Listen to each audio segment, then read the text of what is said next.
Hey everybody. So today I am going to recommend that you have a chair nearby. If you don't have a chair, it could be like a couch, just a surface of a similar height. I am also going to recommend that you have something to cushion your knees with. So if you have a bolster, great. If you have just a blanket, that's fine. You're going to want to like roll up the blanket so it has some heft. And then you can take this class with a lot of different props or tools, but a block is potentially going to be useful here, particularly for those of you who don't have a small weight. If you have a small weight, this one's 3 pounds, that can also be really useful. And then you're going to want some bigger weight. So I have these two 12 pounds, and that's what I got. In fact, I'm going to swap out my blanket here for my bolster, and you'll see why in a little bit. So today's class focuses really on the hamstrings. And before we do anything with hamstrings, we need to warm them up without any added load.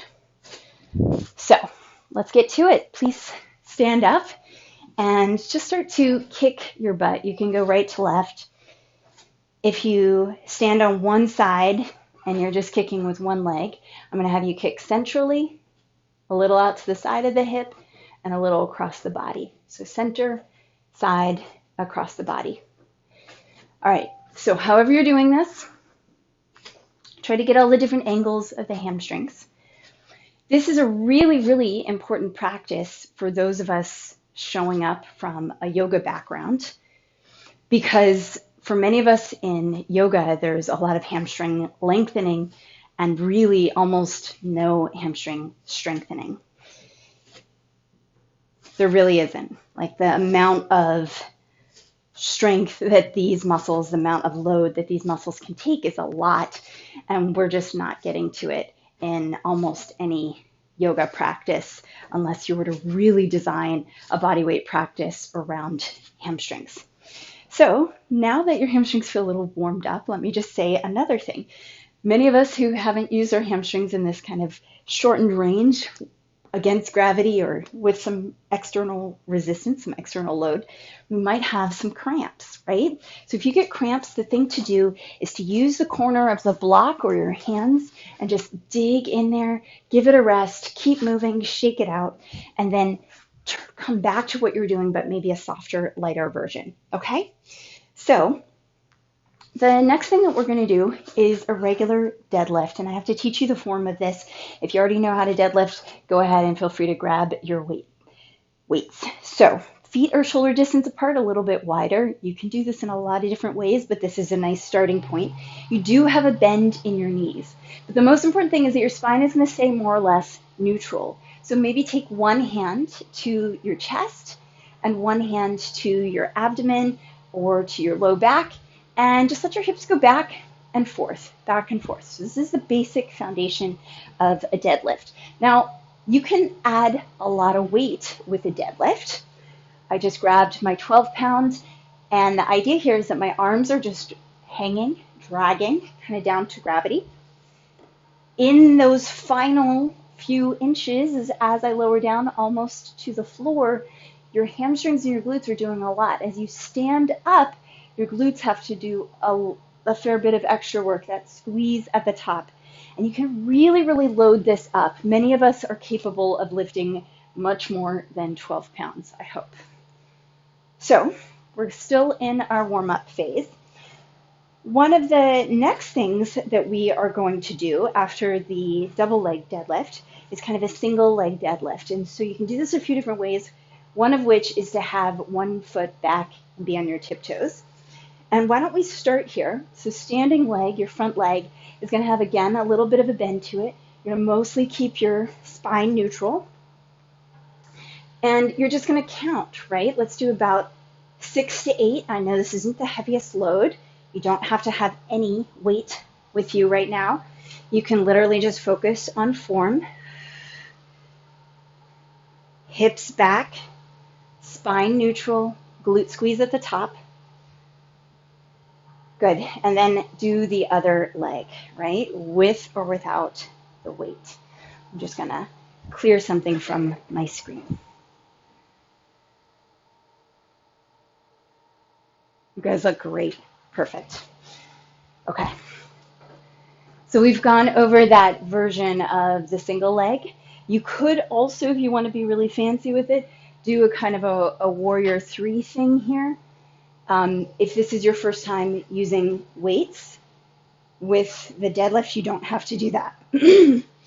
All right, we're going to get on all fours and just regular table position. If you need to be on your fists, go for it.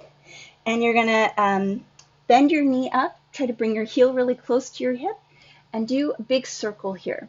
So this is where I'm recommending a light weight or your yoga block. So you want to snuggle the block or the weight behind your knee and do a few circles on one side in one direction and then a few circles in the other direction. It's that isometric of the hamstrings, the muscle at the back of your thigh, that is really rocking out here.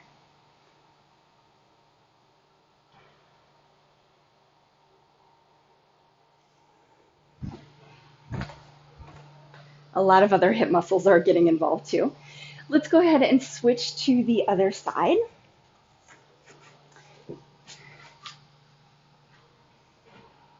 Squeeze that block or that small dumbbell and go ahead and get a few circles clockwise, a few circles counterclockwise.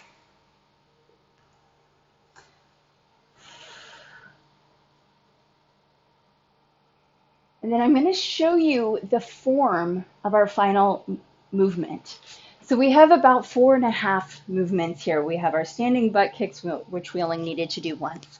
We have our deadlifts, our single leg deadlifts, our isometric while the hip is rotating in table pose, and we have this wild movement that's coming next. Please place your knees on your blanket or bolster in front of your chair. We're going to start with our block between our feet. You can be on your hands like I'm demonstrating here, or you can be on your forearms. And you can also adjust how far away your body is, your hips are, your knees are from the chair or the couch or whatever surface you're working on, right? So you can feel how with this block, there's not a lot of resistance, but your hamstrings are having to coordinate to lift and lower the block. When we switch to the weights, I'm going to start with a little tiny one. The more you can capture and hold the weight with your feet as opposed to your ankles, the harder it will be on your hamstrings. The more load will be placed on your hamstrings. So if you can see what I'm doing right now, I've captured my 3-pound weight between basically the arches of my feet, my right and left foot. But these muscles are some of the biggest muscles in your body. They're working to carry you around all day to take you through space. And so I would recommend, if possible, going a bit higher. So now I've taken my 12-pound weight, I've placed it between my heels, only because it would just be hard to hold it further towards my feet, not that I couldn't do more load, and then focusing here, okay? So we're going to start from the top in just a moment. This was our first kind of dry run. And let's go into our regular old deadlift. I recommend a weight in each hand if you have the option and going as high as you reasonably can. So 24 pounds is not much. Toes turn out a little bit, feet shoulder distance. Let's go for it. Knees bend just a little, spine stays neutral.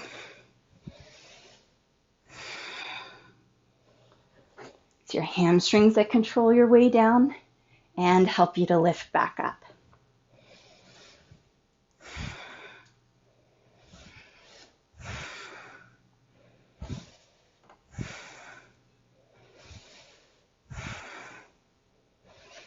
You can always change the explosiveness that you practice this with, or all sorts of things, okay?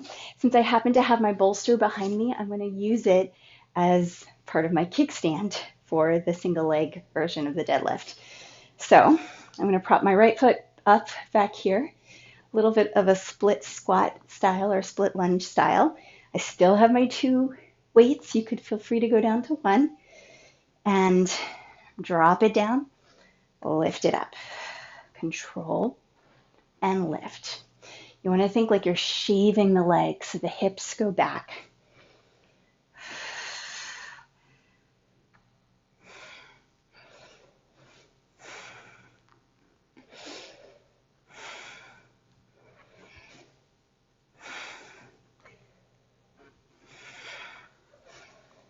We're going to switch sides. Like I mentioned before, especially for those of you with a lighter weight, you could challenge yourself more by practicing this just really fully on one foot, kind of a warrior 3 style. You could do this split squat, split lunge like I'm showing, or you could practice with your back foot just on the floor.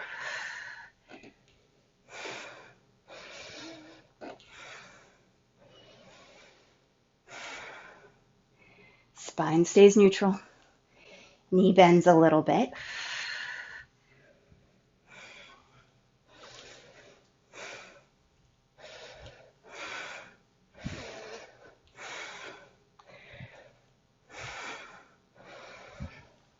And let's come on out of this. Okay, we are going on to hands and knees. So let's go ahead and grab maybe the smaller weight if you'd like. You can also use your big cushion for your knees here if you need to. I'm going to put the 3-pound weight behind my knee, and because it is much smaller than the block, it's going to take a little bit more concentration to hold on to probably. It's going to definitely challenge my hamstrings in a more shortened range. Let's take it in the other direction.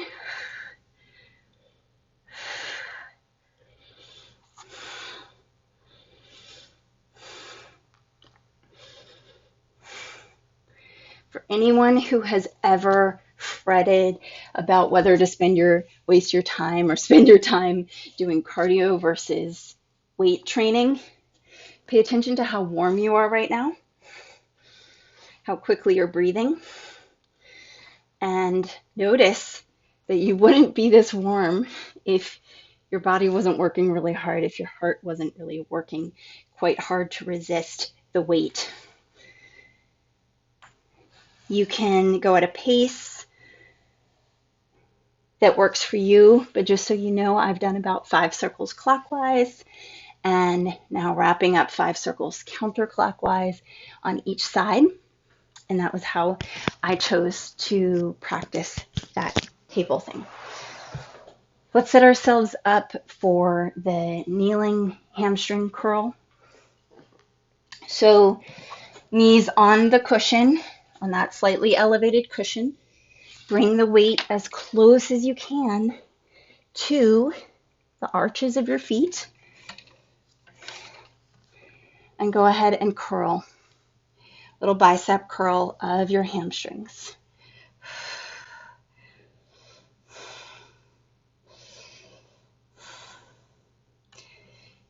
I'm going to do at least 10 here.